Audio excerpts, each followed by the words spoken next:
Alléluia. Est-ce que Dieu a un peuple dans cet endroit ce soir? Qu'il pousse des cris de joie.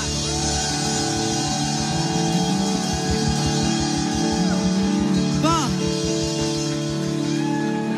Je sais qu'il y en a plusieurs qui ont passé la journée ici, hein, qui ont dressé leur tente ici. Mais nous allons nous tenir debout et acclamer le Seigneur pour sa fidélité, pour la joie qu'il nous donne. Notre Dieu est puissant. Jésus agit encore aujourd'hui. Que Dieu soit glorifié. La Bible déclare que lorsque l'onction prophétique est tombée sur Saül, le Saint-Esprit l'a fait prospérer. Et c'est ce que le Seigneur fait lorsqu'il libère la grâce prophétique sur nos vies. C'est pour nous faire prospérer. Hein?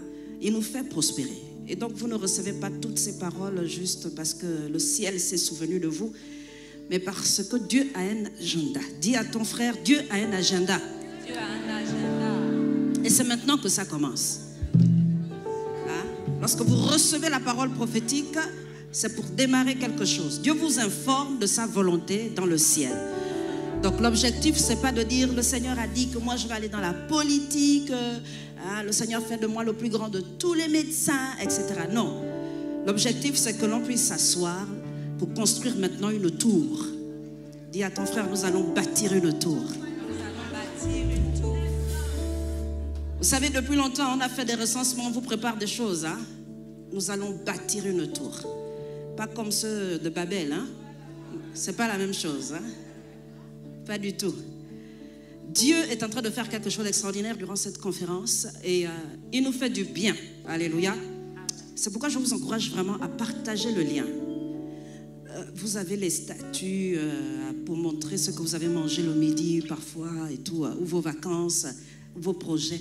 Partagez l'évangile à travers les réseaux sociaux.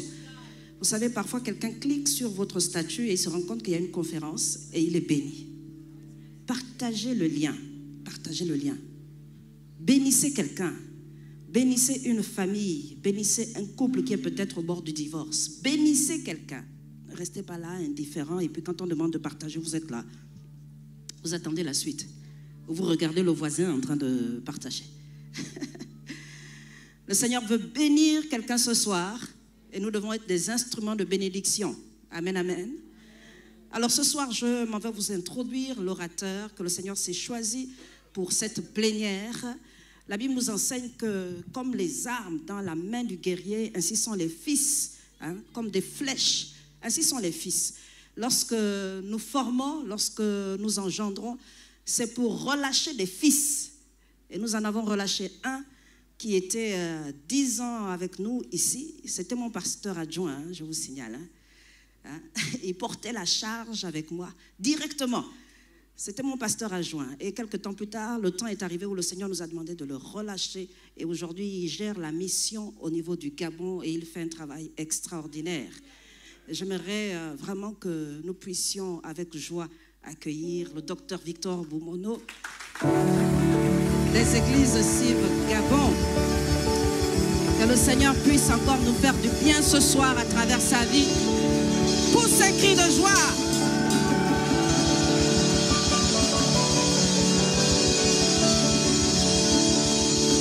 Dieu va nous faire du bien ce soir. Docteur, que le Seigneur soit. Il aime quand vous faites ça. Vous savez, à l'époque où il était ici, tous les jours que Dieu faisait, hein, on conduisait la louange ensemble. Moi, je jouais à la guitare, lui au piano, tous les jours. On était en conférence comme aujourd'hui, et il y a quelqu'un qui est sorti de la foule, qui voulait monter sur l'estrade parce qu'il y avait une guitare basse à côté du docteur. Et moi, j'étais à côté en train de jouer à la guitare et je fais signe au jeune homme. C'est quoi? Qu'est-ce que vous voulez? Il dit, je viens vous aider. Et je lui dis, on a l'air de souffrir sur l'estrade. Le docteur jouait au piano. À un moment donné, il prenait la basse. Hein, pasteur Fanny. Et lui sort de la foule. Vous savez, parfois, les gens ont l'impression qu'ils ont besoin de vous aider pour que vous ayez un peu plus loin. Lorsque Dieu lève des hommes, il se choisit des cœurs avant de choisir des compétences. Il choisit d'abord des cœurs avant de choisir des compétences. C'est pourquoi il faut faire attention aux paroles que vous recevez, les paroles prophétiques. Elles vont se déployer lorsque Dieu trouvera le cœur de serviteurs, le cœur des bâtisseurs, des personnes qui veulent bâtir son œuvre. C'est là que vous allez voir ces paroles prophétiques s'accomplir. J'aimerais encore qu'on acclame le Seigneur pour sa parole qui va nous faire du bien ce soir. Sois béni dans le cœur. Alléluia. Alléluia. Il est vivant, il est au milieu de nous. Jésus est présent. Ce sont des temps prophétiques et que le Seigneur est en train d'agir. Amen. Le Seigneur est en train d'agir et tout à l'heure, pendant les temps prophétiques, le Seigneur me montrait que Dieu est en train de préparer l'Église de France par le ministère CIV, donc l'Église de CIV France. Il y a une onction qui est en train de se déployer depuis quelques années et qui libère l'atmosphère au niveau professionnel, qui institue des personnes dans leur ministère. Et vous verrez qu'actuellement, il y a beaucoup de prophéties que Dieu donne à son serviteur concernant notre bien-être socio-économique pour insérer le peuple de Dieu dans la gestion de la cité et dans la gouvernance de la nation. Ce temps aura une fin parce que Dieu va nous faire passer à une autre dimension. Cette dimension est une dimension que le Seigneur m'a montrée internationale pour le prophète Sostène Mabwadi, que Dieu va élever au niveau international. Dieu est en train de donner en ce moment beaucoup de prophéties. Vous verrez qu'il y a moins de prophéties sur l'être lui-même, mais beaucoup plus sur notre bien-être. Voilà. Profitez et mettez en pratique. Beaucoup ont reçu tout à l'heure des prophéties sur la politique. Dieu est en train de préparer son peuple. Il est en train de nous préparer. De la même manière qu'il préparait Esther. Préparer Esther dans les études. Il y a beaucoup de prophéties sur les études, sur l'orientation dans les études, dans des compétences, dans des expertises. Dieu est en train de préparer le peuple de Dieu comme il a préparé Esther. Il y a quelque chose de plus grand que notre expertise, que notre travail, qui sont en train d'arriver et qui est en train d'arriver. De la même manière que Esther était préparée à être une meilleure reine, la femme la plus belle, la plus parfumée, elle était préparée pour cela.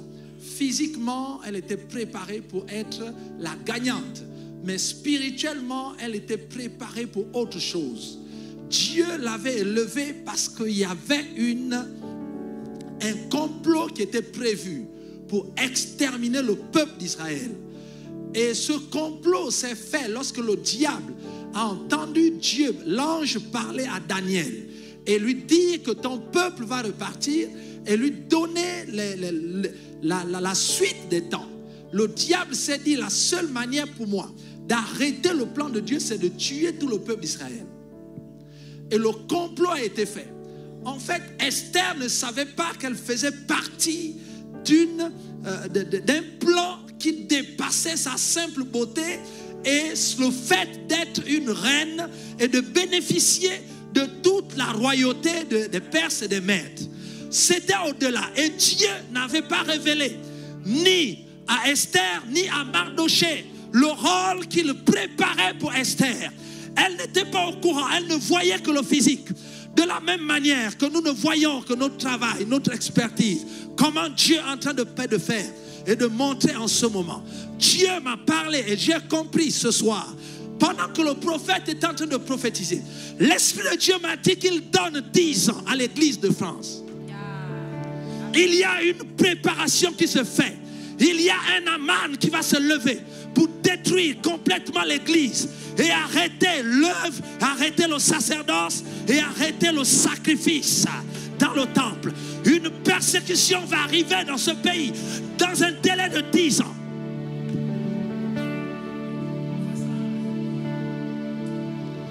le Seigneur est en train de préparer son peuple, afin que le peuple d'Israël, afin que les enfants de Dieu occupent des postes tels qu'Esther, afin de pouvoir intervenir quand cela se fera.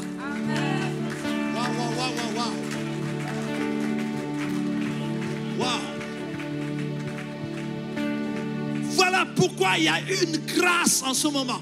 Et Dieu a distribué des dons et des grâces à libérer des ministères politiques, des ministères pour s'insérer dans la société. J'aimerais parler à quelqu'un que si vous avez reçu cette prophétie, c'est le temps de l'accomplir, c'est le temps de se lever, c'est le temps de se préparer. Parce que Dieu a quelque chose de plus grand au-delà de ta position.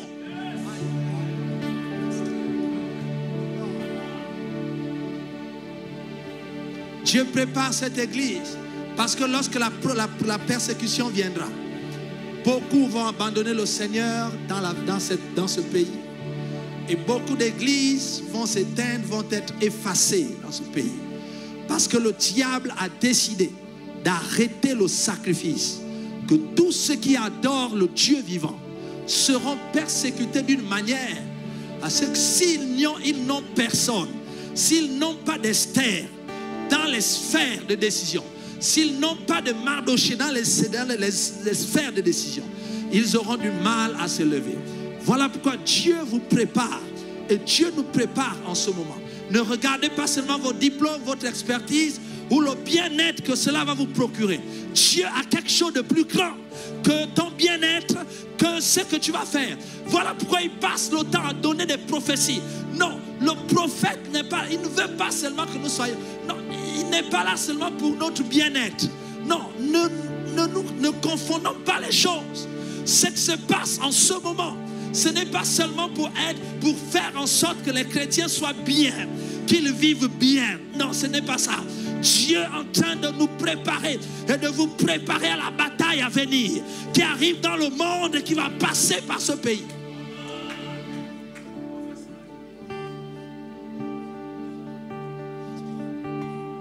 Wow.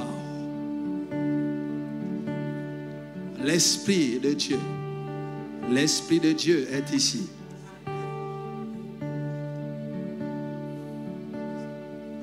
Je le vois autour de moi, que l'Esprit de Dieu est ici.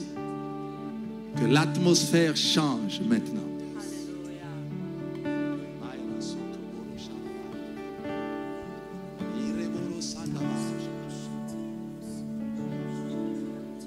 L'atmosphère change.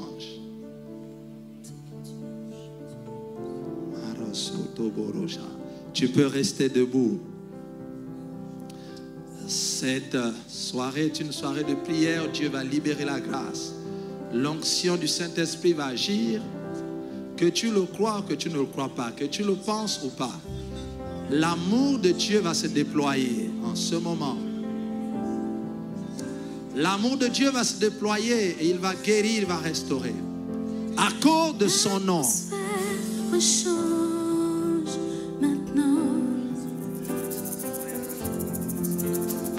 L'Esprit de Dieu est ici. C'est évident autour de nous. Garde les yeux fermés, commence à adorer le Seigneur. De Dieu sa présence est ici. L'atmosphère change maintenant. L'Esprit de Dieu est ici.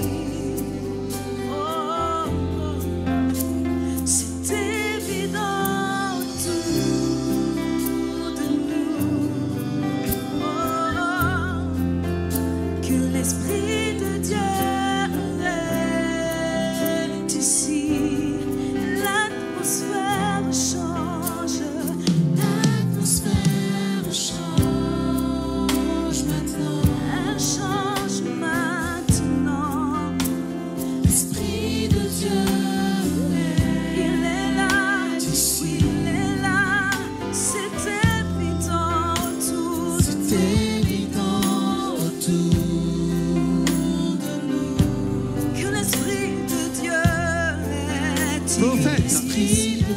Ainsi parle le Saint-Esprit. Dieu équipe cette église. Je vois une femme, une famille qui a l'un des enfants, l'un des fils qui est policier. Il y a une famille dans cette salle qui a un enfant policier. Je me dis dans les temps à venir, dans les 5 ans qui vont arriver, ce monsieur va devenir commissaire de police. Et cette même année, il va se convertir. Il vous envoie un commissaire de police dans cette église.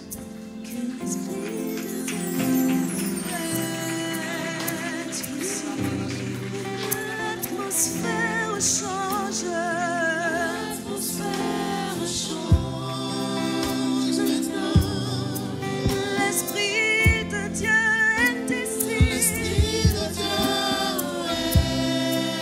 est ici.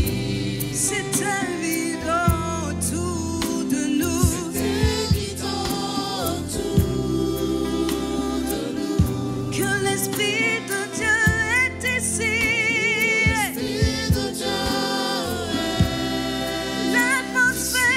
L'atmosphère change maintenant. Elle change maintenant, car l'Esprit de Dieu est ici. C'est évident autour de nous.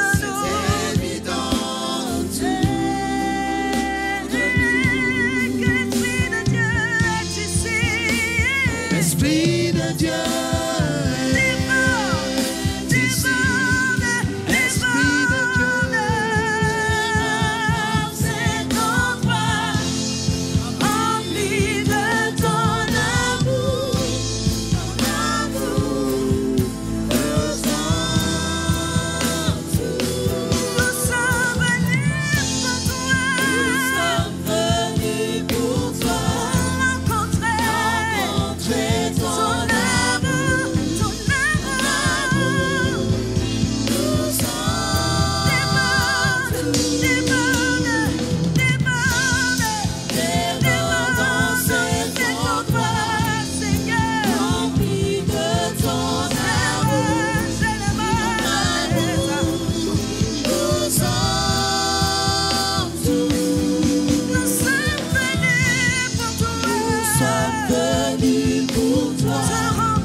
Est-ce que quelqu'un peut acclamer le Seigneur Jésus?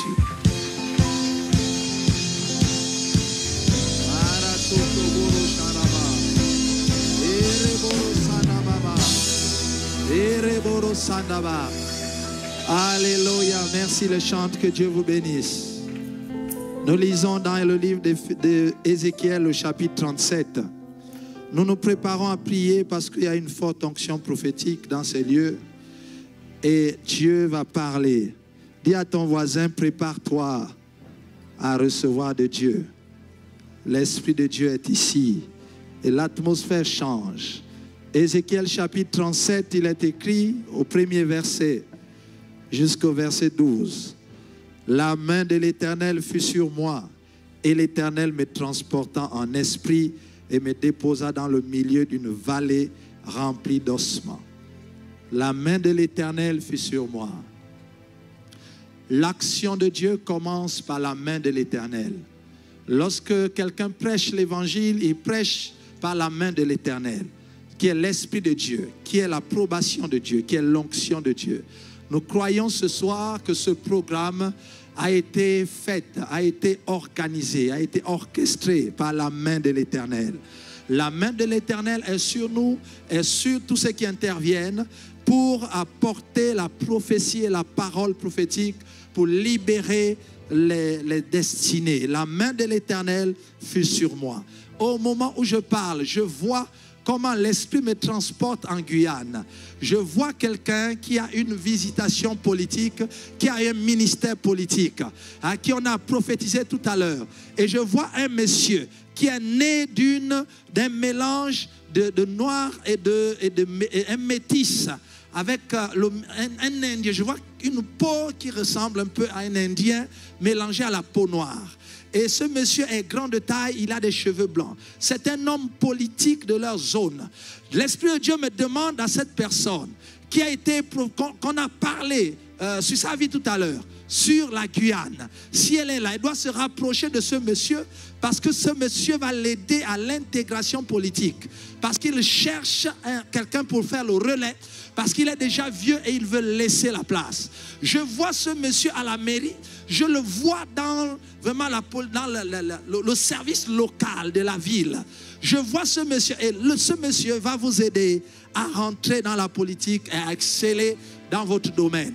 Je vois sa maison, une maison R+1, à côté de la rivière. Je le vois peinte en rouge et en blanc. My God. L'Esprit du Seigneur. Wow, wow, wow, wow, wow. La présence de Dieu est ici. La main de l'Éternel est ici. Et la main de l'Éternel va agir et vous transformer. Quelque chose de nouveau se fait. La Bible dit dans ce passage que la main de l'Éternel était sur moi. Elle a mené Ézéchiel. Et il lui a dit, et il me fit passer près des ossements. Près d'eux, au milieu des vallées remplies d'ossements. Il me fit passer auprès d'eux tout autour. Et voici, il y avait fort nombreux. Ils étaient fort nombreux à la surface de la vallée.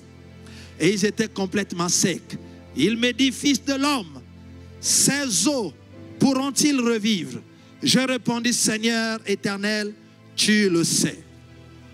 Il dit, je répondis, Seigneur éternel, tu le sais. Alors Dieu lui dit, prophétise.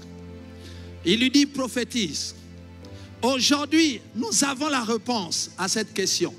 Est-ce que les ossements peuvent reprendre vie? Ézéchiel a répondu que Seigneur, tu le sais. Parce que Ézéchiel ne le savait pas. Alors aujourd'hui, dans la nouvelle dispensation en Christ, nous ne pouvons plus répondre comme Ézéchiel, Seigneur, toi seul tu sais. Dans cette nouvelle dispensation, ce n'est plus Dieu seul qui sait. La Bible dit que la pensée de Dieu, qui est inconnue aux hommes, nous a été révélée par l'Esprit en Christ Jésus. Donc actuellement, dire Seigneur, toi seul tu sais, c'est une en fait, c'est dépassé, c'est démodé, c'est terminé. En fait, c'est expiré. Non, cette phrase est expirée. Elle n'existe plus. Tu ne peux plus dire Seigneur, toi seul tu sais. Comme Ézéchiel, Dieu a pardonné Ézéchiel parce qu'il savait qu'Ézéchiel n'était pas en Christ. Ézéchiel n'était pas encore né en Christ, que le Saint-Esprit n'habitait pas encore en lui. Et si quelqu'un est en Christ, il a une nouvelle création. Ézéchiel n'était pas encore une nouvelle création. Dieu dit à Ézéchiel, je te pardonne, c'est normal que tu ne saches pas. Mais prophétise quand même si tu ne sais pas ce qui se passe. Mais la Bible dit que toi et moi, nous avons été rachetés en Christ. Et la Bible dit que nous connaissons la pensée de Dieu parce que nous avons la pensée de Christ. Et nous savons que Dieu a tant aimé le monde qu'il a donné son Fils. Afin que quiconque croit ne périsse point, mais qu'il ait la vie éternelle. Donc, fils de l'homme, est-ce que tu peux être guéri? Tu ne peux plus dire, Seigneur, toi seul tu sais. Parce que Jésus est mort sur la croix et il a libéré la pensée de Dieu. Et la pensée de Dieu, c'est que tout le monde parvienne au salut. Aïe, aïe, aïe, aïe, aïe. Fils de l'homme, est-ce que tu peux être guéri? Seigneur, tu ne peux plus dire, Seigneur, toi seul tu sais. Est-ce que tu peux te marier? Tu peux pas dire, Seigneur, toi seul tu sais.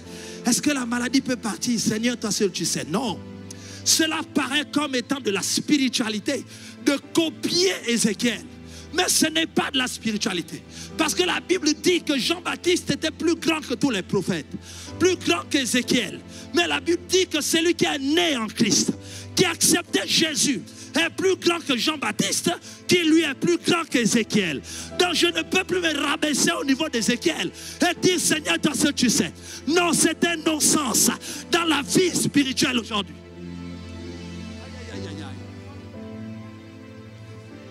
Le Seigneur seul ne sait plus parce que nous avons la pensée du Seigneur. Nous savons que Dieu veut que nous soyons guéris. Dieu veut que nous soyons délivrés. Dieu veut que nous soyons prospères. Nous savons, Jésus s'est fait pauvre pour que nous soyons enrichis. La Bible dit que le mystère caché a été révélé aujourd'hui par l'Esprit. L'Esprit de Dieu en nous nous révèle. Les mystères cachés nous révèlent la pensée de Dieu. 1 Corinthiens 2,16 nous le dit. Il nous révèle la pensée de Dieu. Parce que la pensée de Dieu est la pensée de Christ. Et Christ est mort et ressuscité pour que nous soyons sauvés. Souvenez-vous de ce jour où les tombeaux, les sépulcres se sont ouverts, où les fondations des montagnes se sont ébranlées, au point où le temple et le voile s'est déchiré. Le Seigneur veut que tu sois libre, il veut que tu sois guéri. Il te pose la question, fils de l'homme, fille de l'homme, être humain, veux-tu être guéri? Veux-tu que les ossements de mort deviennent vie? Tu ne diras pas, j'attends que le prophète Sostène dise, Seigneur, tu peux le faire. Non, c'est de toi qu'il s'agit. Dieu te pose la question. Longtemps, tu es resté dans l'église avec tant de maladies, les situations qui n'avancent pas. Dieu vient pendant ce programme. Lorsque son esprit descend, il pose la question, fils de l'homme, fille de l'homme, veux-tu? Est-ce que crois-tu que ces ossements peuvent reprendre vie? Seigneur, nous savons que cela est possible. Nous ne pouvons plus dire, Seigneur, tu sais. Non, je sais que le Seigneur sait que je sais. Que je dois être guéri. Je sais que le Seigneur sait que c'est aujourd'hui. Parce qu'en Christ, il n'y a plus qu'un seul jour. En Christ, nous n'avons qu'un seul jour. Il s'appelle aujourd'hui.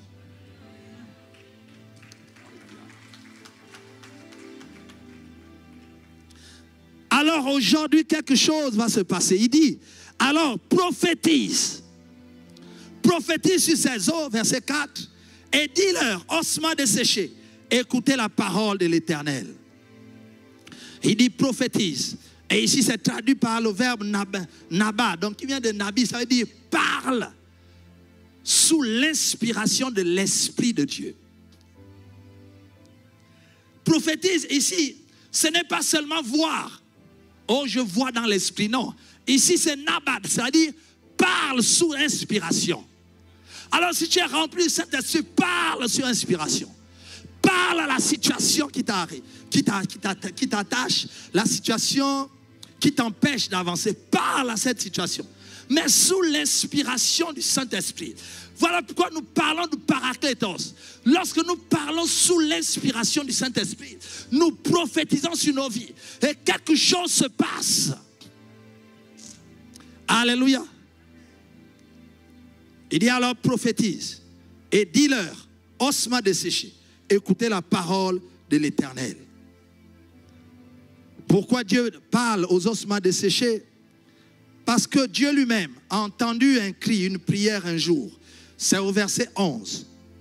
Il me dit, fils de l'homme, ces eaux, c'est toute la maison d'Israël. Voici, ils disent dans leur prière, dans leur gémissement, dans leur lamentation, dans leur confusion, ils disent, nos eaux sont desséchées, notre espérance est détruite. Nous sommes perdus. Prophétise donc et dis-leur, ainsi parle le Seigneur l'Éternel. Voici, j'ouvrirai vos sépulcres, je vous ferai sortir de vos sépulcres, ô mon peuple, et je vous ramènerai dans le pays d'Israël. La décision d'agir que Dieu a prise, c'est par rapport à la prière, au gémissement de son peuple. Il a dit, je vous sortirai de vos sépulcres. Donc en fait, que vous soyez d'accord ou pas, que vous croyez ou pas, il dit, moi j'ai décidé, lorsque mon esprit descendra sur vous, j'ai décidé de vous sortir de vos sépulcres. Et Dieu a décidé ce soir de sortir quelqu'un de la prison dans laquelle il se trouvait. C'est sa décision à lui. Et aujourd'hui, tu sortiras de cette situation parce que Dieu en a décidé. Il a entendu tes cris. Il a vu qu'il n'y avait plus d'espérance. Et il n'y avait plus, et nous étions perdus. Or, perdu ici est traduit pas par le fait de perdre ou d'oublier son chemin ou de se perdre dans l'espace. Mais ici, perdu vient du mot gazar qui veut dire être coupé, être divisé, être détruit, être exclu. Exclu de la bénédiction, exclu de la guérison, exterminé par rapport à tout ce que Dieu a prévu, détruit dans ses émotions, ses sentiments, dans son être, complètement détruit. Et être, c'est aussi être saisi. Ça veut dire que quelqu'un a saisi quelque chose, très bien. Quelqu'un t'a saisi. Ça veut dire que ce qui disait nous sommes perdus. Non, nous avons été saisis par l'ennemi. Nous sommes exclus de la bénédiction. Nous sommes détruits. Nous sommes coupés, divisés. Nous sommes perdus. Dieu dit à cause de cela, lorsque son esprit descendra, il intervient pour son peuple. Longtemps tu as été certainement détruit, exterminé, exclu de quelque chose qui te revient, divisé. Le diable a dû saisir tes biens ou encore saisir les bénédictions. Ou te saisir toi-même. Dieu dit, le fait que tu sois son fils et sa fille, il a décidé de te libérer de là. Il a décidé de te sortir. Est-ce que quelqu'un peut dire Amen? Il dit, nous sommes perdus. Et Dieu dit, il dit, prophétise et parle aux ossements desséchés. Et il dit, il ne demande pas de parler à la personne. Non, il demande de parler aux ossements desséchés. Parce que souvent lorsqu'on parle aux personnes, il y a l'incrédulité qui naît. Est-ce que c'est possible que ce soit? Non. La Bible dit, le principe de Dieu, Dieu dit à Ézéchiel, prophétise et parle aux ossements de mort. Ne parle pas aux gens qui sont morts. Parle aux os desséchés. Et dis-leur que je vous donnerai un esprit, mon esprit, un esprit, et je vous donnerai, je vous ferai naître des nerfs, je vous donnerai des nerfs, je ferai croître sur vous de la chair, je vous couvrirai de peau, je mettrai en vous un esprit et vous vivrez, et vous saurez que je suis l'Éternel. Dieu demande de parler aux ossements desséchés. En fait, lorsque nous allons prier, nous n'allons pas parler et on ne va pas prophétiser sur toi, mais on va prophétiser sur la situation desséchée. Lorsque nous allons parler sur toi, nous n'allons pas te parler à toi en tant qu'être humain, l'âme, non. Nous allons parler à la situation. Parce que les ossements desséchés ici représentent la destruction et le manque d'espérance. Il dit, nos os sont desséchés, nous n'avons plus d'espérance, notre espérance est détruite, nous sommes perdus. Nous allons parler aux situations qui t'ont divisé, qui t'ont détruit, qui t'ont exclu de quelque chose. Et la Bible nous apprend que dans l'onction prophétique, en fait dans le domaine prophétique, tout a des oreilles.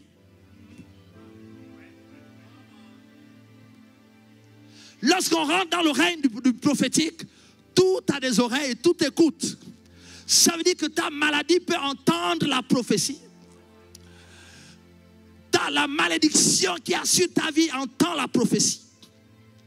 La situation difficile que tu traverses, d'exclusion, entend la prophétie. Il dit prophétise sur les ossements de mort. Il dit leur. Non, ne dis pas aux morts, mais dis à leurs os. Parle aux os. Certainement, on pouvait regrouper les os et dire ces os sont des os de Daniel. Et dit Daniel, maintenant reprends vie. Dieu dit non. Dieu dit parle aux os, pas à Daniel. Pas à celui qui portait ses os, non. Mais plutôt aux os eux-mêmes. Ne parle pas à celui qui porte la maladie, à celui qui porte la malédiction. Mais prophétise et parle à la malédiction et parle à la maladie. Et pendant que nous allons parler sur la maladie, je t'invite, frère, à être un simple spectateur. Parce que cela va se passer entre l'esprit de la prophétie et l'esprit de la maladie. Est-ce que quelqu'un me comprend?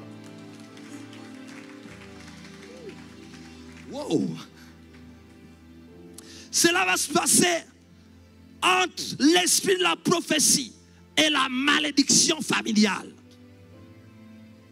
Dieu va opérer ce soir et détruire ces choses. Tout ce que tu as fait, c'est de dire merci Seigneur et me voici. Je suis enfant de Dieu. Il dit prophétise. Lorsque l'Esprit de Dieu arrive, l'Esprit va prophétiser sur le manque de fécondité, va prophétiser sur la malédiction qui t'empêche d'avoir un emploi à la hauteur de ta formation. Il va prophétiser sur le mariage et appeler le mariage. Les nerfs vont naître, la chair va naître et la peau va arriver. Wow. Prophétise sur les ossements de mort. Il dit, alors, je prophétisais selon l'ordre que j'avais reçu. Et comme je prophétisais, il y eut un bruit. Et voici, il se fit un mouvement. Et les os s'approchèrent les uns des autres. Je prophétisais selon l'ordre que j'avais reçu. Pendant que nous serons en train de prier, de prophétiser, la peine ne vaut d'expliquer ta situation. Parce que nous n'allons pas prier en fonction de tes explications. Nous allons prier selon l'ordre reçu de l'esprit de prophétie. Vous gardez le silence. Souvent lorsqu'on prie, il y a des gens qui passent le temps, ils veulent expliquer la situation. C'est-à-dire, en fait, homme de Dieu, c'est que quand j'étais parti, j'étais tombé, et j'avais rêvé, j'avais fait ceci. La Bible dit, je prophétisais selon l'ordre qui m'a été donné. Je vais parler sur ce que le Saint-Esprit va me dire, de dire selon l'ordre. Alors, si l'ordre que le Saint-Esprit donne ne correspond pas à ton ordre ou à tes aspirations, dis merci Seigneur parce que le Seigneur lui-même sait. Hein?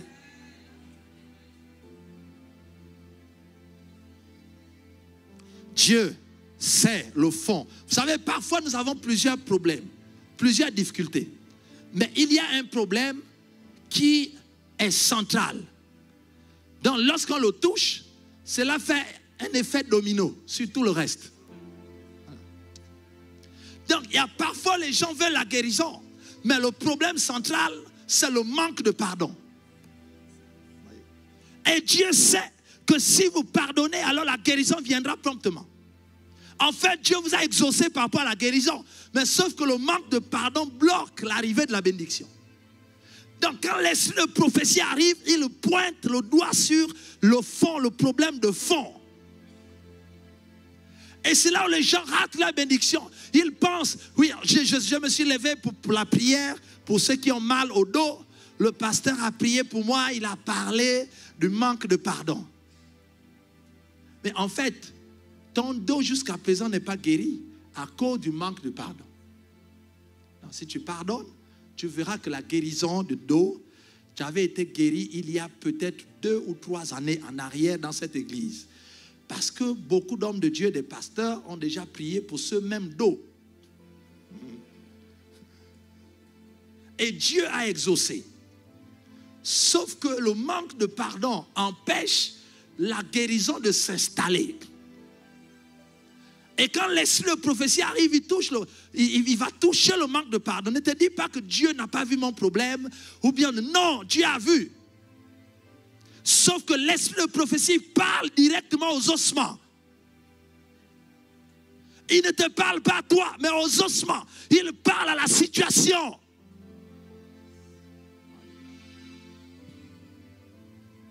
Il dit, je prophétisais selon l'ordre qui m'a été donné. Et lorsque il a prophétisé, il y eut un bruit. Et voici, il se fit un mouvement. Et les os s'approchèrent les uns des autres. Je regardais et voici, il vint des nerfs, de la chair crue. Et la peau les couvrit par-dessus. Mais il n'y avait point en eux l'esprit. Lorsque le mouvement s'est fait, c'est le mouvement de l'esprit. La Bible dit que lorsqu'il a prophétisé, il y a eu un mouvement de l'esprit. Et les eaux il y a eu un bruit et un mouvement. Et les eaux se sont recollées, comme le Seigneur avait dit, et comme Ézéchiel a prophétisé. Les nerfs sont venus, la chair est venue, et la peau a été recouverte. Mais sauf qu'il n'était pas vivant. Je suis en train de dire à quelqu'un que Dieu peut guérir le corps sans que vous ne soyez vivant.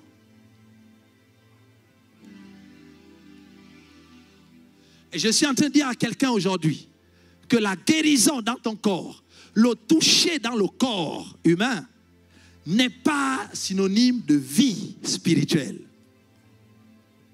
En d'autres termes, Dieu peut guérir le corps, mais l'esprit est mort.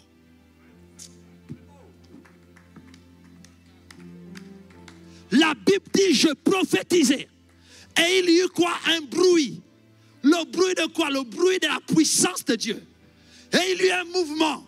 Le mouvement de quoi? Du Saint-Esprit. Aïe, aïe, aïe, aïe, aïe. Il y a un bruit, un mouvement autour des eaux. Et les eaux se sont regroupées. La chair est venue, les nerfs sont venus, la peau est venue. Donc Dieu a guéri le corps humain avant que l'esprit ne soit entré en eux.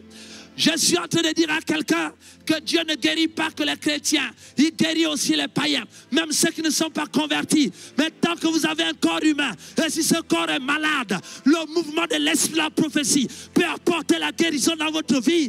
Même si vous n'êtes pas enfant de Dieu, même si vous avez été invité ce soir, le mouvement du Saint-Esprit va guérir votre corps. Est-ce que quelqu'un peut dire Amen? Wow, wow, wow, wow.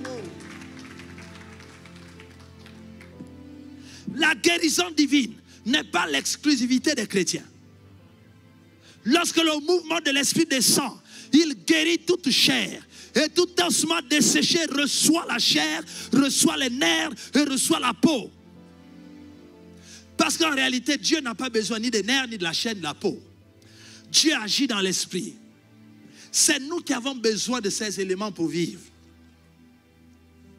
Dieu guérit le cœur, il guérit le foie, il guérit la peau, il guérit toutes les maladies du corps. Lorsque son esprit est là, et lorsque le mouvement de l'esprit de la prophétie est là, et lorsque l'on parle et qu'on prophétise, le miracle arrive. Il y a plusieurs prophéties qui ont été données que les gens n'ont pas cru, mais ça s'est accompli quand même. Beaucoup. Ça veut dire que ceux qui n'ont pas cru, c'était comme des morts spirituellement. Mais cela n'a pas empêché le mouvement du corps.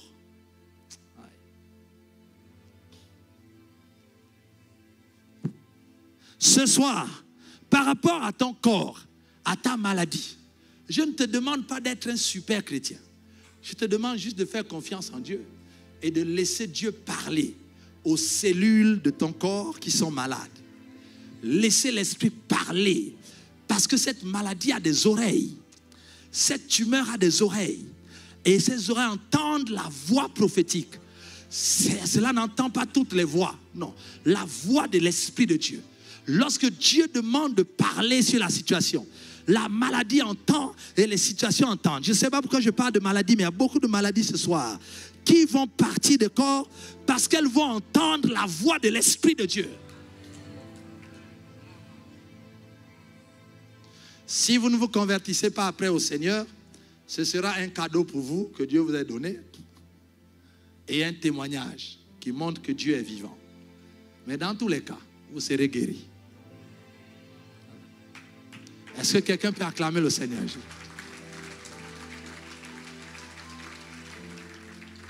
Pas parce que... Est-ce que ça veut dire que nous n'avons pas besoin de croire? Si. Là, il s'agit du mouvement de l'esprit. Quand l'esprit de Dieu descend, Dieu décide de faire ce qu'il a décidé de faire sur ta vie. Et Dieu ne bloque pas sa puissance sur le corps. Parce qu'en réalité, Dieu n'a pas besoin du corps, c'est nous qui en avons besoin.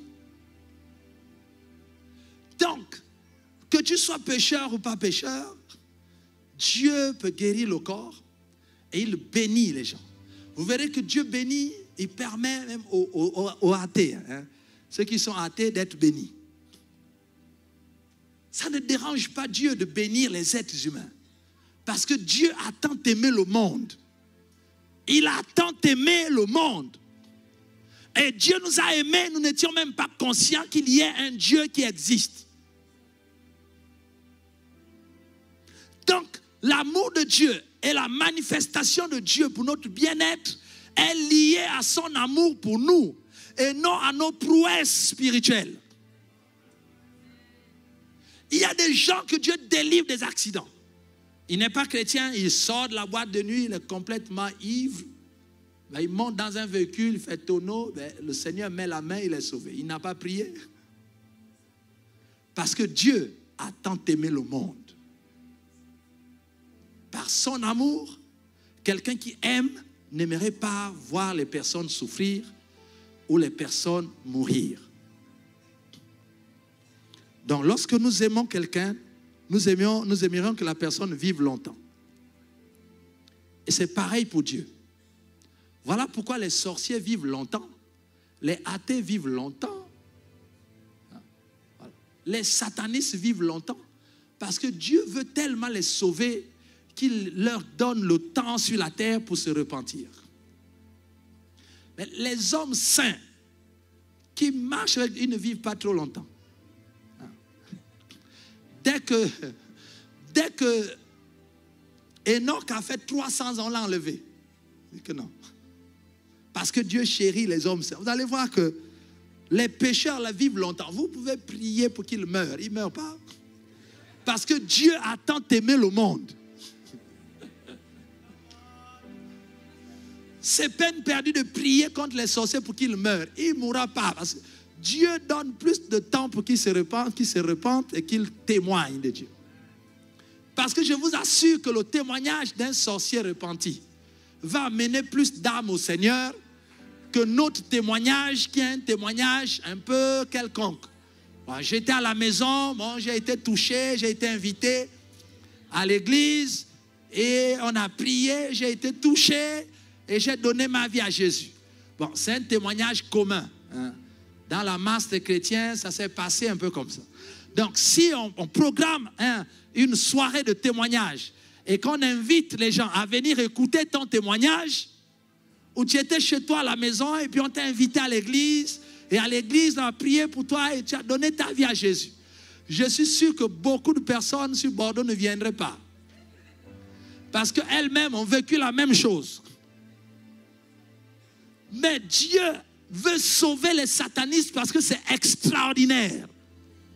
Mais si vous savez, et si dans cette église, on met des affiches et les annonces que mercredi à 18h, il y a un grand sataniste qui a passé 30 ans de vie avec le diable.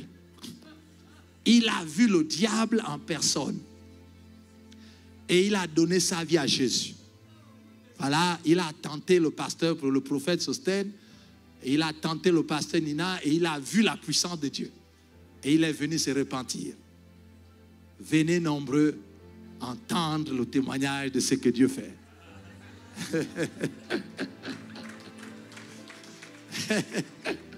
Je vous assure qu'il y en a qui vont poser des congés, qui vont vraiment...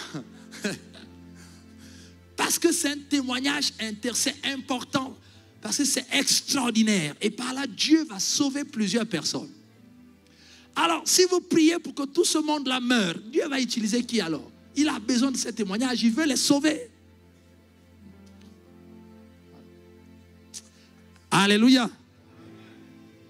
Il dit, parle aux ossements desséchés. Parle à ta situation. Lorsque tu es malade, parle. Lorsque tu es rempli du Saint-Esprit, parle à la situation. Parle à la situation. Souvent, l'erreur que nous faisons, c'est que nous parlons aux personnes. On appelle mon frère, ma soeur, comment ça va? Où est-ce que tu as mal? Ça a commencé quand? Et une conversation s'engage. Dieu dit non. Quand l'esprit de la prophétie arrive, lui-même, il parle directement à la situation. Il dit, parle aux ossements de mort. Et cela a donné, il y a eu un mouvement de l'esprit. Comme tout à l'heure, il y aura un mouvement de l'esprit. Et il y a un mouvement de l'esprit et un bruit venant du ciel.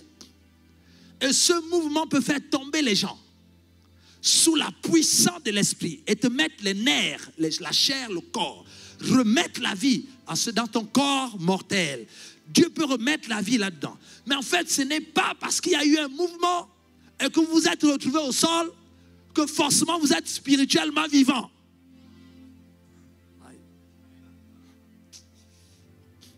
Ça, c'est Dieu qui guérit le corps. Et il dit, et bizarrement, Ézéchiel se retrouve avec des corps guéris, mais il n'y a pas l'esprit. Et il se tourne vers Dieu, et Dieu lui dit, cette fois-ci, verset 9, il dit, prophétise. Et il me dit, prophétise. Et cette fois-ci, parle à l'esprit. Donc, en fait, prophétise sur l'esprit. Et c'est là où, souvent, on n'arrive pas, enfin, on confond les choses. Et au lieu de parler à l'esprit, nous parlons à l'âme. On fait appel aux émotions et aux sentiments. On commence à dire, oui, mon frère, vraiment, ce qui t'est arrivé est très difficile. Et la personne pleure. Ça, c'est parler à l'âme. Ça, c'est la cure d'âme. La cure d'âme, c'est des entretiens pastoraux. Voilà. Ça, c'est la cure d'âme. Lorsque le mouvement de l'esprit est là pour guérir et transformer les vies des gens, on ne parle pas à l'âme. C'est la parole de Dieu qui parle à l'âme. L'esprit de la prophétie parle à l'esprit.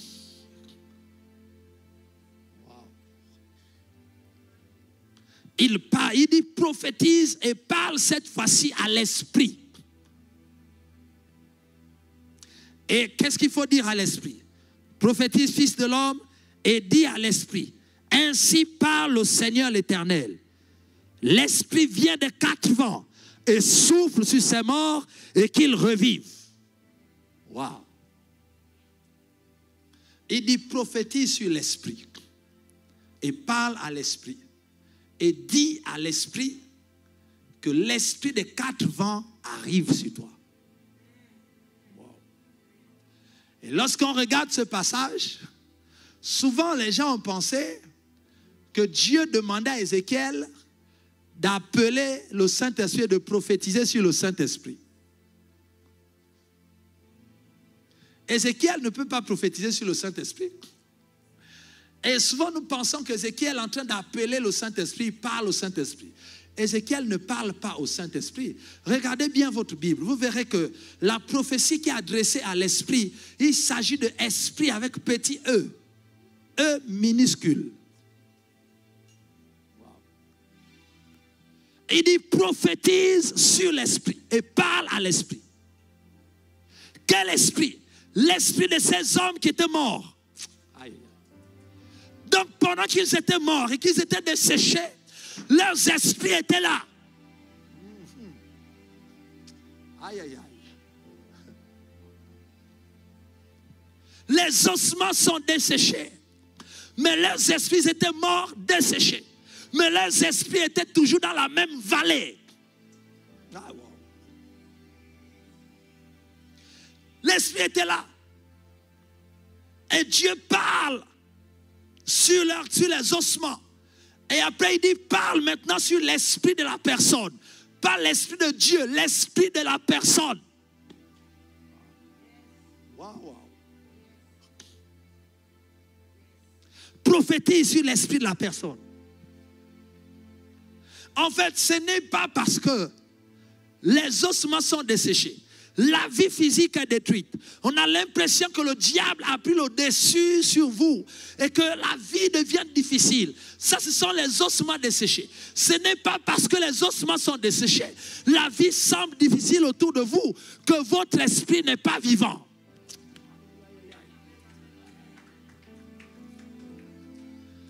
Vous êtes enfant de Dieu. Généralement, les gens se demandent,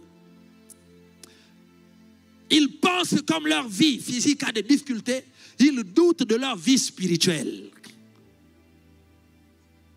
La Bible dit qu'à tous ceux qui l'ont reçu, Et à tous ceux qui croient en son nom, il leur a donné le pouvoir de devenir enfants de Dieu, lesquels sont nés ni de la volonté de l'homme, ni du sang, mais de la volonté de Dieu. Ils sont nés par le Saint-Esprit. Ils sont nés, leur esprit est né, a été régénéré, est né de nouveau. Or, si quelqu'un est en Christ, il est une nouvelle création. Les choses anciennes sont passées et toutes choses sont devenues nouvelles. Si vous avez accepté Jésus un jour dans votre vie d'une manière sincère, totale, voilà, dans votre cœur, vous êtes né de Dieu, donc vous êtes vivant. Malgré le fait que le mariage ne marche pas, que la santé ne fonctionne pas, que le projet n'avance pas, mais votre esprit a été régénéré, vous êtes vivant en Christ. Wow. Et cet esprit a du mal à se mouvoir. Parce que le corps est desséché. Parce que la vie est desséchée. La vie de Dieu a du mal à se manifester. Parce que notre vie, nous regardons la vie physique. Et nous pensons que la vie chrétienne est la vie physique. Si je suis bien physiquement, je suis bien socialement, ça veut dire que je suis bien spirituellement. Et on associe les deux vies.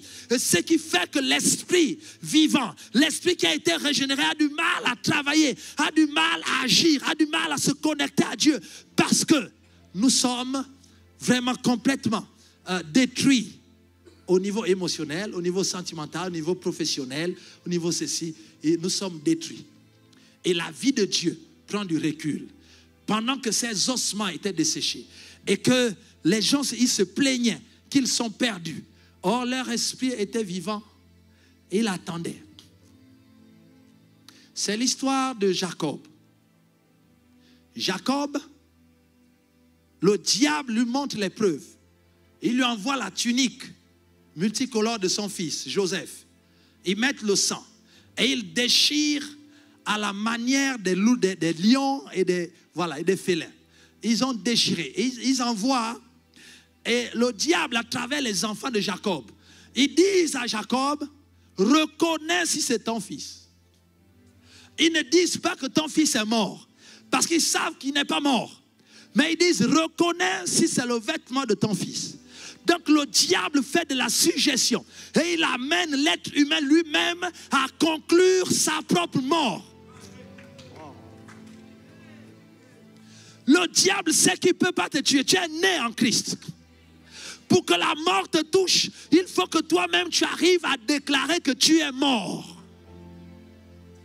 Parce que si le diable dit à un enfant de Dieu qu'il est mort, cela n'a pas d'effet. Il faut que l'enfant de Dieu lui-même déclare qu'il est mort. Parce que la vie et la mort, c'est au pouvoir de la langue. Et il a dit, j'avais dit, vous êtes des dieux. Ça veut dire que notre parole est créatrice. Elle est aussi destructrice. Parce qu'il dit à Jérémie que je te oins, je t'établis pour construire, mais aussi pour détruire. Donc l'onction que nous avons reçue, notre nature divine, est une nature qui construit et qui peut détruire en même temps. Et le diable sait. Le diable sait que notre parole est plus puissante que sa parole. Si un chrétien dit meurs, la personne meurt. Si le diable dit meurs, tu ne meurs pas. Parce qu'un enfant de Dieu est plus puissant en parole que le diable. Voilà pourquoi le diable se sert des enfants de Dieu pour qu'ils s'autodétruisent eux-mêmes. Regardez le langage que nous avons sur nous-mêmes. Ça ne va pas, ça n'ira pas, c'est pas assez dur, c'est difficile, c'est compliqué, je n'y arrive pas, je n'y arriverai pas. Vraiment, voilà, je suis en marche, la société. Vraiment, je suis délaissé, je suis abattu, je suis ceci. Et on a un langage négatif sur nous-mêmes. Mais ce langage est suggéré par le diable. Quiconque, un enfant de Dieu, qui a un langage négatif sur lui-même, ça veut dire qu'il est victime de la suggestion du diable. Il dit à Jacob, regarde, vois s'il s'agit de ton fils. Et Jacob prend l'habit et dit, c'est l'habit de Joseph, mon fils. Une bête féroce l'a dévoré. Personne ne lui a dit qu'une bête féroce l'a dévoré. C'est lui-même qui décide, au vu des preuves que le diable a falsifiées. Lorsqu'un chrétien commence à accepter la suggestion du diable, le diable t'amènera les preuves. Mais ce seront des fausses preuves. L'habit est déchiré, il y a du sang, et c'est l'habit de Joseph. l'habit est de Joseph, mais le sang n'est pas de Joseph et la déchirure n'est pas celle du lion. Donc 3 éléments. Lorsque le diable veut détruire un chrétien, il vous amène des preuves et dans ces preuves-là, il y a une seule preuve qui est vraie. Donc le 1/3 est vrai, tout le reste n'est pas vrai. Est-ce que c'est l'habit de Joseph? Oui. Est-ce que c'est le sang de Joseph? Non. Est-ce que c'est la déchirure du lion? Non.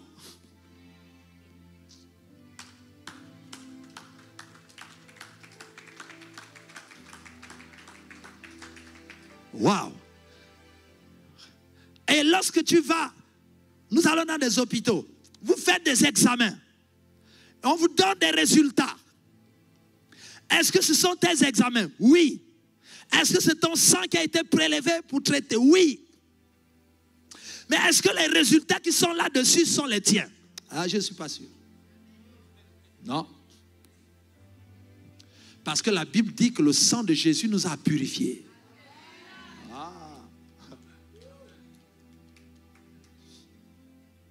Est-ce que les maladies qui sont décrites dans ces examens sont les tiennes?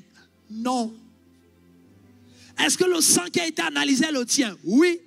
Mais les résultats sont les tiens spirituellement? Non. Est-ce que quelqu'un me comprend?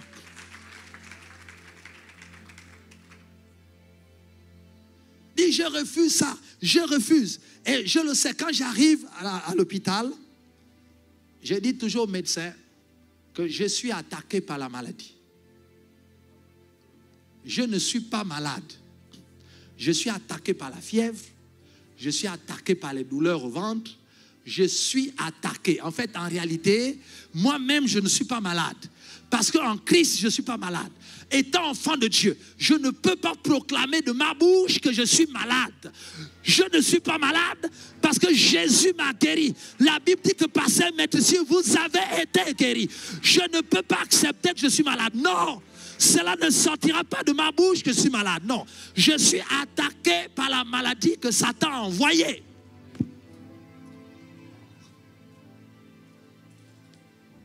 Waouh! Parce que lorsque nous acceptons les preuves que le diable envoie, qu'est-ce qui s'est passé pour Jacob? La Bible dit que dès lors, Jacob est rentré dans le deuil et Dieu ne lui a plus jamais parlé. Il pleurait son fils qui était vivant. Pendant qu'il pleure le fils, il maigrit, il ne mange plus. Il a perdu le goût à la vie. Il est complètement recroquevillé sur lui-même, enfermé dans la maison. Matin, midi et soir, il pleure son fils Joseph. Pendant qu'il pleure Joseph, Joseph est en train d'exceller en Égypte. Donc Joseph est vice-pharaon. Joseph, il est élevé. Pendant que son père pleure, Joseph est en train de manger, il fait des festins. Pendant que toi, enfant de Dieu, tu pleures sur une situation, tu pleures pour le mariage. Dans le ciel, ton mariage est célébré. Ça danse là-bas, le ciel est content. Dieu dit, ma fille est mariée, c'est déjà un acquis, ça a été fait. Pendant ce temps sur la terre, le diable t'a mené des preuves. Il dit, il t'a mené l'âge. Première preuve, l'âge. 30 ans, 35 ans. Et le diable te dit, regarde si c'est ton âge. Est-ce que quelqu'un me comprend? Il sort les preuves et il t'aligne les preuves de tous les hommes qui t'ont abandonné. Dit telle année, tel t'a abandonné, telle année, on t'a abandonné, telle année, on t'a abandonné. Et tu es devenu chrétienne, donc on bascule dans la chrétienté. Depuis que tu es devenu chrétienne, telle année, un frère qui t'a demandé en mariage, il s'est rétracté. Un autre frère est venu, t'a invité au restaurant, il s'est rétracté. Un autre frère t'avait envoyé des messages, il s'est rétracté. Donc regarde toute ta vie. Regarde ce tas. Est-ce que ton âge est ton âge? Oui. Regarde comment ta tunique est déchirée. Non, c'est sûr que tu ne te marieras plus. Au vu de toutes ces preuves, au vu de l'âge et au vu des études qui ont été menées aux États-Unis d'Amérique, parce qu'ils font des études sans tout, ou en France, il a été prouvé qu'une femme à partir de tel âge, voilà, le pourcentage de trouver le mari et de se marier est réduit à 15%. Tu regardes, tu dis, waouh! Alors là, Vous prenez les 15%, vous allez dans la prière. Seigneur, fais quelque chose. L'étude a dit que c'est 15%. Seigneur, je crois que tu es le Dieu de miracles. Donc vous priez Dieu sur la base d'une étude des païens qui ne sont pas du royaume. Dieu n'exauce pas de telles prières.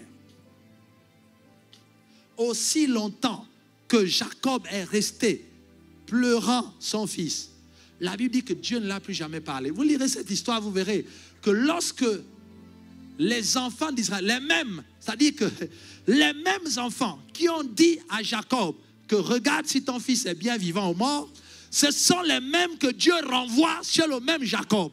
Je suis en train de dire à quelqu'un que les mêmes personnes que le diable a utilisées pour te détruire, ce sont les mêmes que Dieu va utiliser pour t'élever. Est-ce que quelqu'un peut acclamer le Seigneur Jésus? Wow! Le même médecin qui avait dit que tu es atteint de cancer, c'est le même médecin qui refera des examens et qui dira que tu n'es plus atteint de cancer. La même chose, les mêmes personnes qui t'ont abandonné, ce sont les mêmes que Dieu va renvoyer vers toi pour t'élever. Dieu ne laisse pas impuni. C'était toujours le même Ruben, le même Judas, les mêmes. Lorsqu'ils sont arrivés en Égypte, on leur a dit repartez voir mon père. Il a dit allez voir mon père, dites-lui que je suis vivant. Les mêmes qui ont dit qu'il était mort, les mêmes ont été renvoyés pour dire qu'il est vivant. Wow.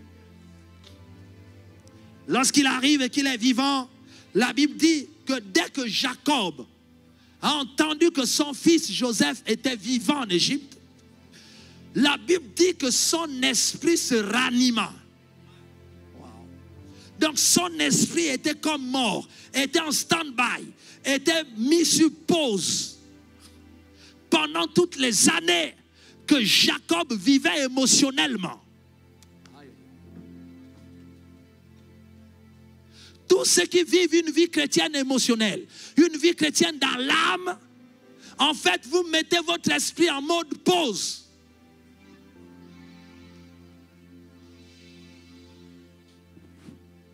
Et le Saint-Esprit ne peut plus agir. La Bible dit que l'esprit de Jacob se ranima. Et la suite, la Bible dit quoi? Et Israël dit, c'en est assez. Je me lèverai et j'irai. Son esprit se ranima. Et dès que son esprit s'est ranimé, la Bible ne l'appelle plus Jacob. La Bible dit maintenant, et Israël dit. Israël, c'est l'esprit. Israël, c'est la dimension spirituelle de Jacob. Israël, c'est le vainqueur. Ça veut dire que pendant des années, pendant que Jacob avait décidé de baisser de niveau et de vivre dans l'émotionnel, une vie chrétienne émotionnelle, on passe le temps à pleurer, on passe le temps à être sensible. Il faut que les gens voient combien de fois je souffre. On est là dans l'émotion. Même quand on chante les cantiques, c'est avec une dose d'émotion pour faire pleurer les gens. Le Seigneur éternel, ce n'est pas l'esprit, c'est des émotions. Il y a d'autres qui pleurent dans l'adoration, ce n'est pas l'esprit, ce sont des émotions. La vie chrétienne émotionnelle bloque la vie de l'esprit. Israël était bloqué dès qu'il a su, dès que son esprit s'est ranimé. La Bible dit, et Israël dit. Ça veut dire que la dimension et la nature spirituelle de Jacob, qui était en stand-by pendant longtemps, s'est réveillé, s'est ranimé. C'est ce qui se passe dans le livre d'Ézéchiel. Pendant que ce peuple était en train d'être découragé, était découragé. Et il disait, voici, nous sommes perdus, nous ne pourrons plus rien, nous n'avons plus d'espérance. Ils passaient le temps à pleurer. Leur esprit, c'est-à-dire que leur dimension spirituelle était bloquée. Maintenant que l'Esprit de Dieu vient et restaure, Ézéchiel se rend compte qu'il n'y a pas de vie. Dieu lui dit, mais écoute, la manière dont ils vivaient, ils ont bloqué la vie de l'esprit. Il dit maintenant, parle à l'esprit et dis à leur esprit, dis à l'esprit humain, informe à l'esprit humain que l'Esprit de Dieu est en train d'arriver. Oh, aïe, aïe, aïe. Parce que l'Esprit de Dieu ne vient pas dans un corps seulement. L'Esprit de Dieu ne remplit pas le corps, L'Esprit de Dieu ne vient pas toucher les pieds et les mains des gens. Ça, c'est le rôle de l'onction. Aïe, aïe, aïe. L'Esprit de Dieu, on ne peut pas envoyer l'Esprit de Dieu dans le pied de quelqu'un. Saint-Esprit touche le pied. Non, non. Ça, c'est le travail de l'onction. L'Esprit de Dieu vient sur l'esprit humain. Aïe, aïe. Il y a un bruit. Il y a un bruit, un mouvement. C'est le mouvement de la puissance de Dieu, l'onction, qui a rassemblé et guéri le corps. Dieu dit maintenant, appelle l'esprit des quatre vents pour que l'esprit des quatre vents entre dans l'esprit humain. Touche la spiritualité de la personne.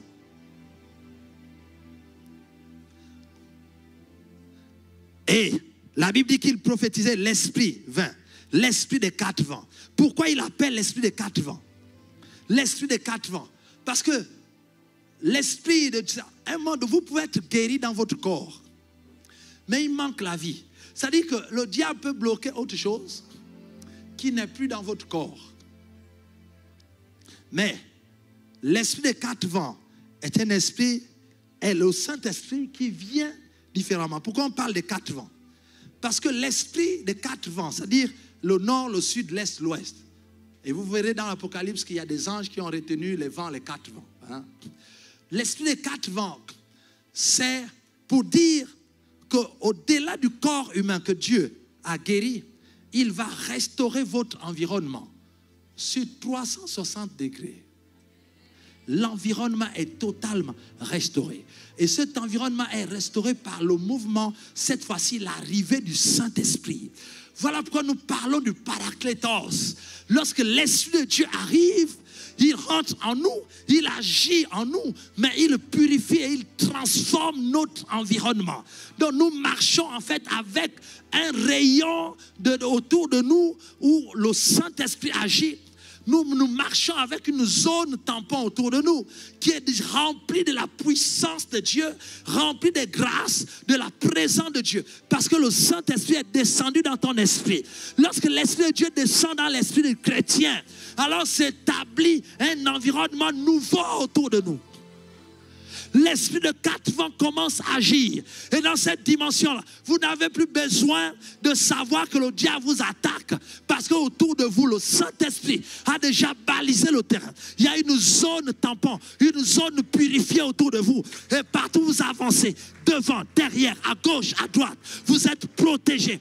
Parce que votre esprit est rempli de l'Esprit de Dieu. Donc nous parlons de l'arrivée du Saint-Esprit. Voilà pourquoi hier nous avons parlé de la nécessité que l'Esprit de Dieu marche avec nous. Sinon, nous n'aurons que des guérisons physiques et le reste de la vie ne marchera pas. Nous avons besoin de l'Esprit des quatre vents. La Bible parle de l'Esprit du Sud, c'est l'Esprit de la chaleur, l'Esprit du chaud, l'Esprit qui amène la chaleur, l'Esprit du Sud. Jésus lui-même le dit dans Luc 12, verset 55. Il parle du vent du Sud. Il dit, lorsque vous voyez le vent du Sud venir, vous savez qu'il fait chaud et qu'il fera chaud. Le vent du Sud, quand l'Esprit des quatre vents vient par le Sud, c'est-à-dire que lorsque votre esprit est rempli du Saint-Esprit, le Saint-Esprit vient par le sud, il vient par le nord, il vient par l'est, il vient par l'ouest. Il couvre toutes choses. La Bible dit que ce jour à la Pentecôte, il y a eu un vent impétueux qui est descendu du ciel.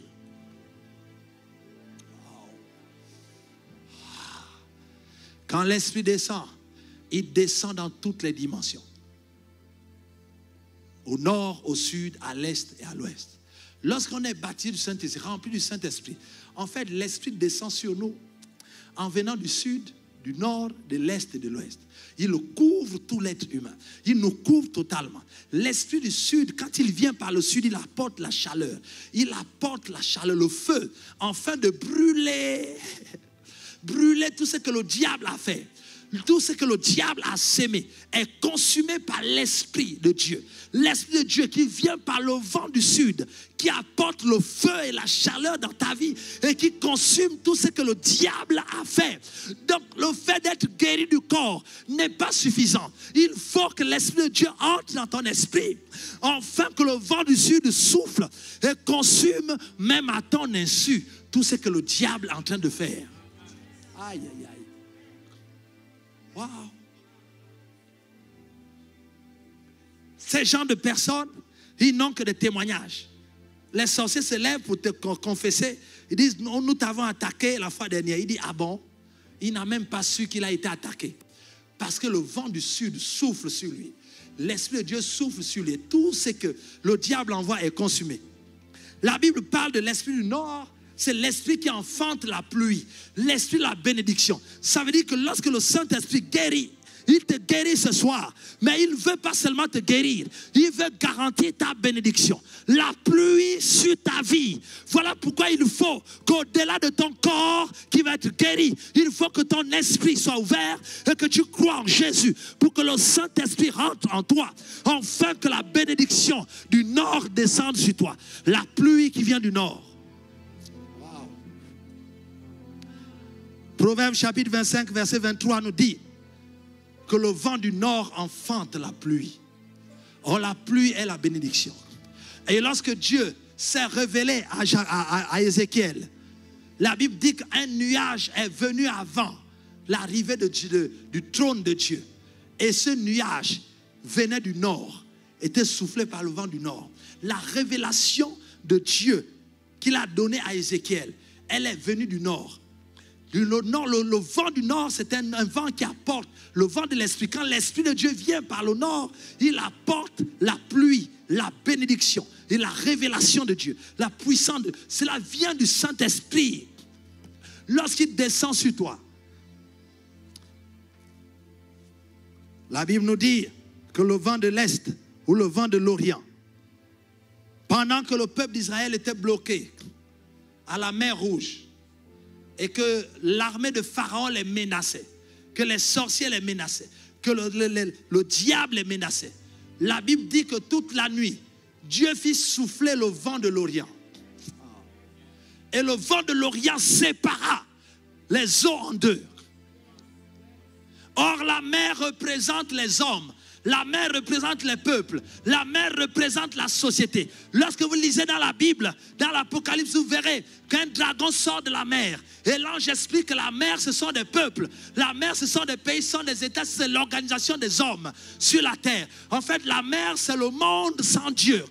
La Bible dit que ce monde sans Dieu, lorsque les hommes se leveront contre toi, lorsque les hommes te feront barrage, lorsque les situations humaines, le monde va se lever contre toi, le Saint-Esprit qui est en toi soufflera le vent de l'Est, le vent de l'Orient pour séparer, effrayer un chemin. Lorsque dans ton entreprise, les hommes seront contre toi, ils te tendront les pièges pour que tu tombes. Le vent de l'Orient soufflera, et un chemin se fera pour toi. Et tu passeras au milieu des pièges de tes chefs, de tes collègues, parce que le vent du Nord, le Saint-Esprit est là. Il garantit la vie. Waouh! Il garantit la vie. Le vent du Nord. Le vent du Nord. Lorsque on est rempli du Saint-Esprit. Un jour, j'avais été invité. Je devais assister à une réunion avec l'autorité, donc notre chef de département, donc le ministre de notre département.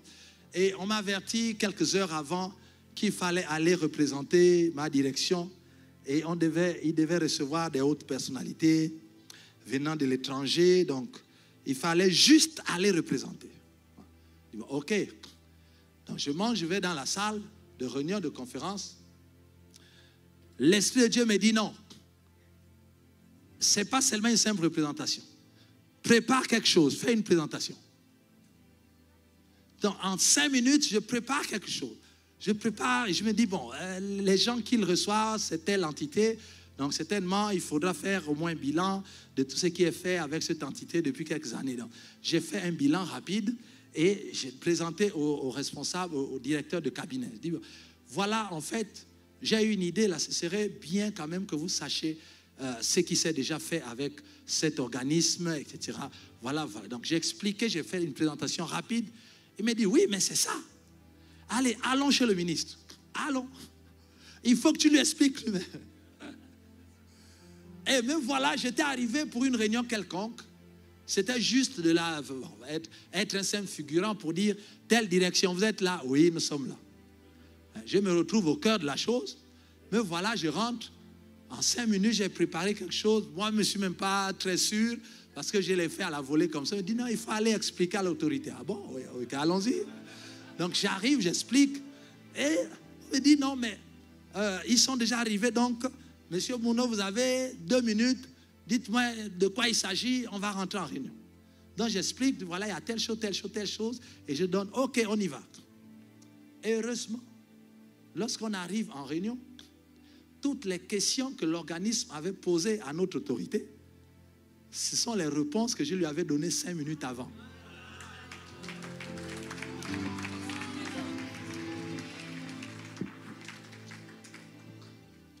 L'Esprit de Dieu.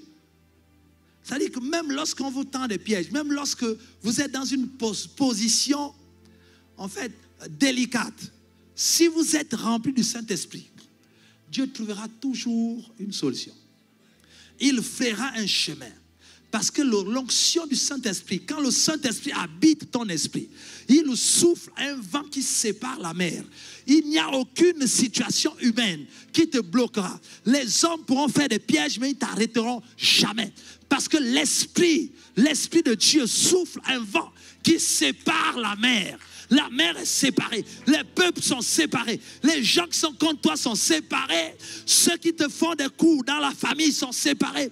Les sorciers qui veulent te détruire sont séparés par le vent de l'Orient qui souffle par le Saint-Esprit.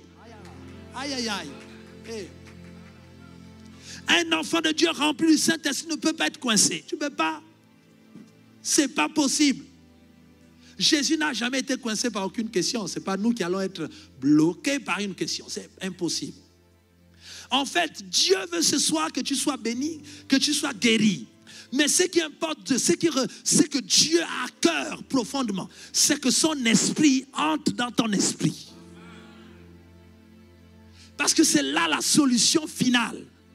Le reste, le corps, c'est pour nous. Il nous guérit. Nous ressortirons heureux.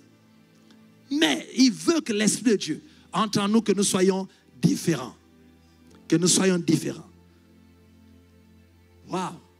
Le vent de l'Ouest amène les cailles, amène la nourriture. Le vent de l'Ouest amène la nourriture. La Bible dit que lorsque le peuple d'Israël s'est plaint dans le désert, Dieu fit souffler un vent du Saint-Esprit, le vent venant de l'Ouest, qui a porté les cailles dans le désert. Le vent de l'Ouest apporte la provision dans le désert. C'est-à-dire que cette provision n'est basée sur aucun principe naturel. Mais elle vient parce que le Saint-Esprit est là. Il fait souffler un vent qui amène la provision. Mais le même vent de l'Ouest, souvenez-vous que lorsque les sauterelles sont arrivées en Égypte, et quand Moïse prie pour que l'Égypte soit délivrée des sauterelles, la Bible dit que Dieu fit souffler le vent de l'Ouest. Je suis en train de dire à quelqu'un que le vent de l'Ouest remplace les sauterelles par les cailles.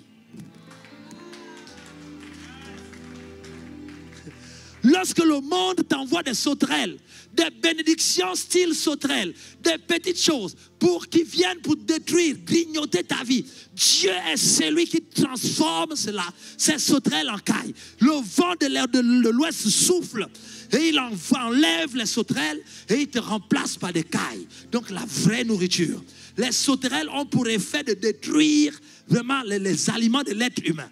Mais les cailles sont eux-mêmes l'aliment de l'être humain. Je suis en train de dire à quelqu'un que Dieu, lorsque le Saint-Esprit souffle dans la vie de quelqu'un, il balaie tout ce qui détruit ta vie, tout ce qui détruit ton bien-être, et il remplace par tout ce qui fait ton bien-être.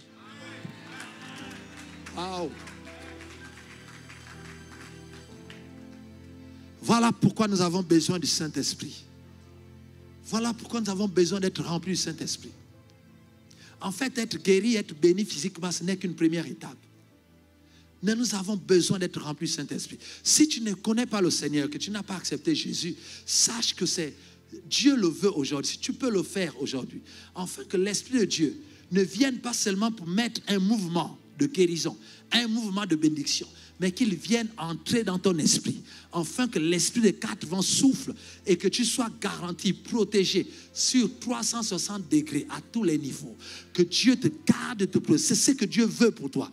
Dieu ne veut pas seulement te guérir, il veut te remplir du vent de l'Est, de l'Ouest, du Nord et du Sud, afin de te protéger et de garantir ton bien-être et ta vie sur terre et après ta vie après la terre. Dieu a un plan plus merveilleux que celui que tu as pour toi-même. Le plan de Dieu pour ta vie est meilleur que ton propre plan pour ta vie. Tu as besoin de comprendre aujourd'hui que Dieu veut que l'Esprit de Dieu souffle sur toi et que vienne dans ton esprit. Pour cela, ton esprit doit être sauvé. Pour que l'Esprit de Dieu parle à ton esprit, il faut que ton esprit soit en même d'écouter. Pour cela, il faut qu'il soit né de nouveau. Voilà pourquoi être seulement béni, venir à l'église seulement pour être béni physiquement, en fait, c'est rien du tout par rapport à Dieu. Dieu a prévu plus que ça. Wow. Dieu veut qu'à partir de maintenant que tu ne cherches plus rien. Et le vent de Dieu va souffler. Et le jour de la Pentecôte, la Bible dit qu'il est descendu tel un vent. Mais le vent de Dieu, il n'y a qu'un vent pour bloquer un vent. Est-ce que quelqu'un me comprend? Il n'y a qu'un vent pour bloquer un vent. Pourquoi le Saint-Esprit, Dieu m'a dit qu'il va agir, il va opérer aujourd'hui sous la forme du vent. Pourquoi? Parce que la Bible nous dit que Dieu fait de ses serviteurs des flammes de feu, Hébreu nous le dit, et il fait de ses anges des vents. Quelqu'un commence à comprendre. Ça veut dire que les anges de Dieu sont des vents. Les anges que Dieu a créés sont des vents. Et après un moment, certains anges se sont rebellés, ils sont partis. Mais ils restent anges de Dieu. Et ils restent des vents.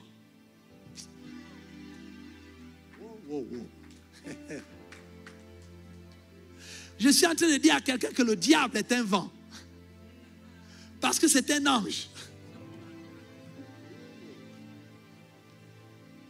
Et Dieu est tellement bon que lorsque le Saint-Esprit est descendu sur les apôtres, il est descendu sous la forme d'un vent impétueux. Parce que les anges sont des vents. Mais le Saint-Esprit se manifeste par un vent impétueux. Ça veut dire que ceux qui sont remplis du Saint-Esprit sont des vents impétueux. Et les anges restent des simples vents. Ça veut dire que lorsque le diable souffle à 60 km/h, moi je souffle à 360 km. Wow. Voilà pourquoi Dieu veut te transformer en vent pour que tu arrêtes un vent. Il n'y a que lorsque les vents s'opposent, c'est là où ça s'arrête. Un homme ne peut pas arrêter un vent. Voilà pourquoi les simples humains qui n'ont pas Dieu en eux ont du mal à arrêter le diable. Parce que vous ne pouvez pas arrêter un vent. Il faut que tu deviennes toi-même un vent. Oh, le Saint-Esprit, qu'est-ce qu'il a dit? Le vent souffle où il veut. On ne sait d'où il vient et on ne sait où il va. Mais on entend seulement le bruit. La Bible dit que ce jour de la Pentecôte, les gens ont entendu le bruit, mais ils n'ont pas su d'où il vient et où il va. Le vent du diable, on sait d'où il vient et on sait où il va. Mais le vent du Saint-Esprit, on ne sait jamais d'où il vient ni où il va. Tels sont ceux qui sont nés de l'Esprit. Voilà pourquoi le jour où Jésus a traversé la mer de Galilée, alors qu'un vent s'est levé et a bousculé les vagues, et les disciples ont essayé de lutter avec le vent, ils n'ont pas pu, et ils ont crié comme ceux d'Ézéchiel pour dire: nous sommes perdus, nous allons mourir. Mais ils ne savaient pas que dans la barque se trouvait un vent impétueux. La Bible dit que lorsqu'il s'est réveillé, il a parlé au vent. Quel vent? Le diable. Lui-même étant rempli du Saint-Esprit, il est un vent impétueux. Et la Bible dit qu'il leva la main et le vent se calma. Ça veut dire qu'il a opposé le vent de l'Esprit au vent des anges déchus.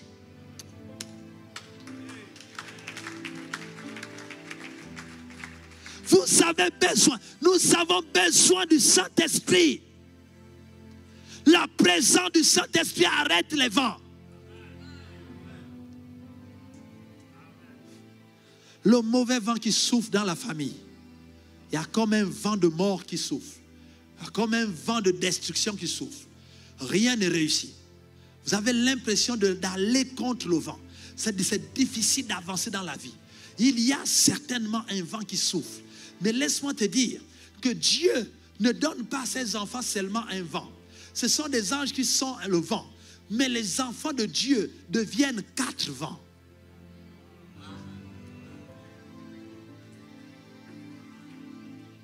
Voilà où Dieu veut t'amener pour que tu sois victorieux, victorieuse, que tu manifestes la gloire de Dieu, que tu sois complètement béni. Non seulement tu es béni, mais tu arrêtes aussi les œuvres des ténèbres. Le vent de l'esprit arrête les œuvres des ténèbres. Voilà pourquoi Dieu, non seulement en te guérissant, il veut te donner son vent, afin que ce vent arrête le vent de la maladie dans ta vie, pour que tu ne sois plus jamais malade. Dieu veut régler la chose une bonne fois pour toutes.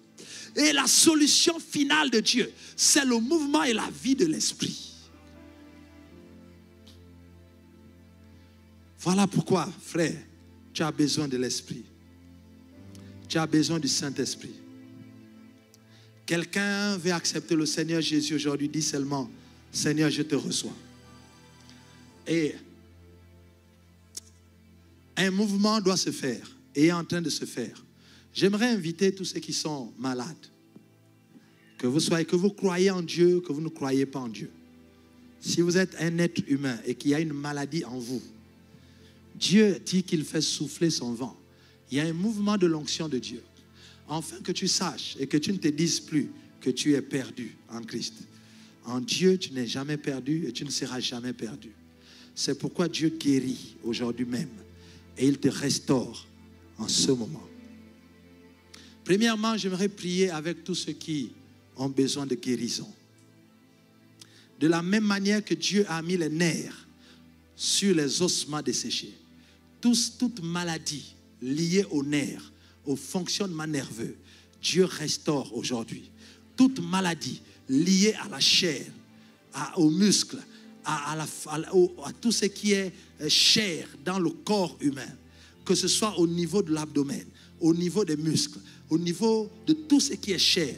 Dieu guérit toute maladie dans la chair, dans ton corps aujourd'hui. Toute maladie de peau, anomalie de peau, Dieu te redonne une nouvelle peau aujourd'hui. Il restaure ton corps.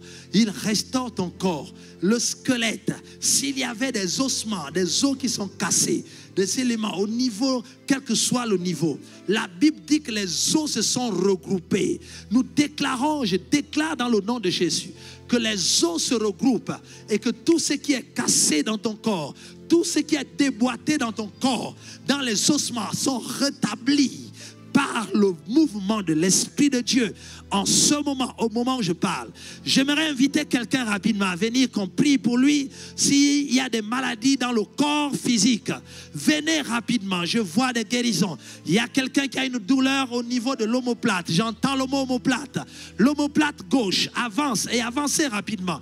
Tous ceux qui sont malades, avancez rapidement. Le mouvement de l'Esprit, il se fait un bruit dans le ciel, il se fait un bruit dans le ciel et un mouvement se fait. Le mouvement de l'Esprit se fait dans ton corps, un mouvement s'opère.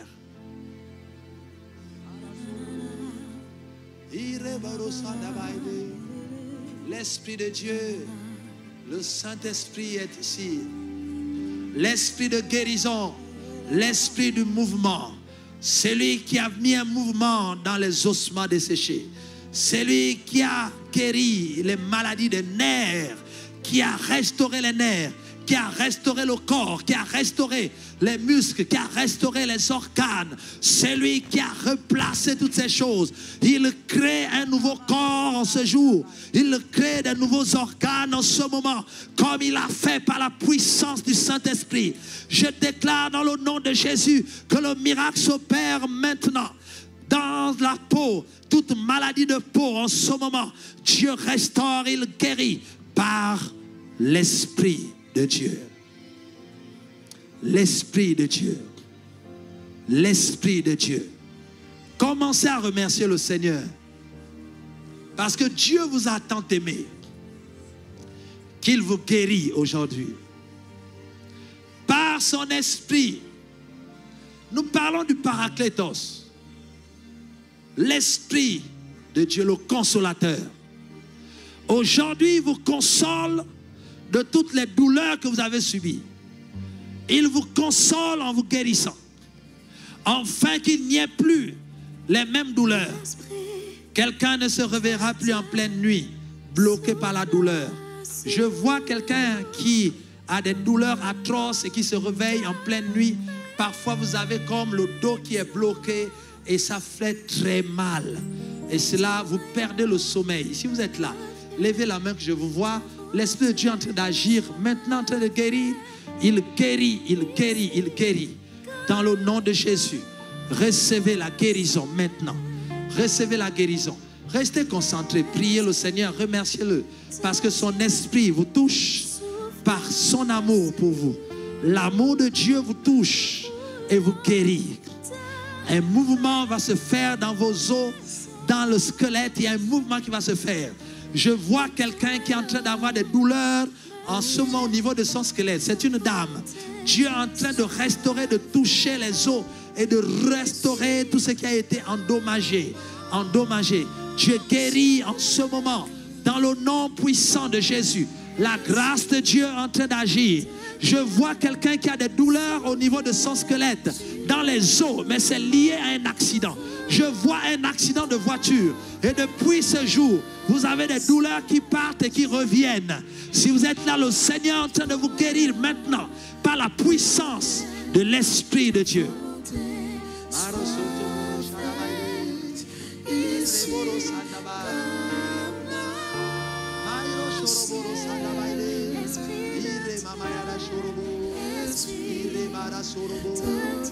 Alléluia. Remerciez le Seigneur, remerciez-le pour son esprit qui vous touche. Dis, Seigneur, tu m'as tellement aimé et je te remercie pour la guérison parce que ton esprit est là. Père, nous déclarons par le Saint-Esprit la guérison divine. Recevez au nom de Jésus maintenant.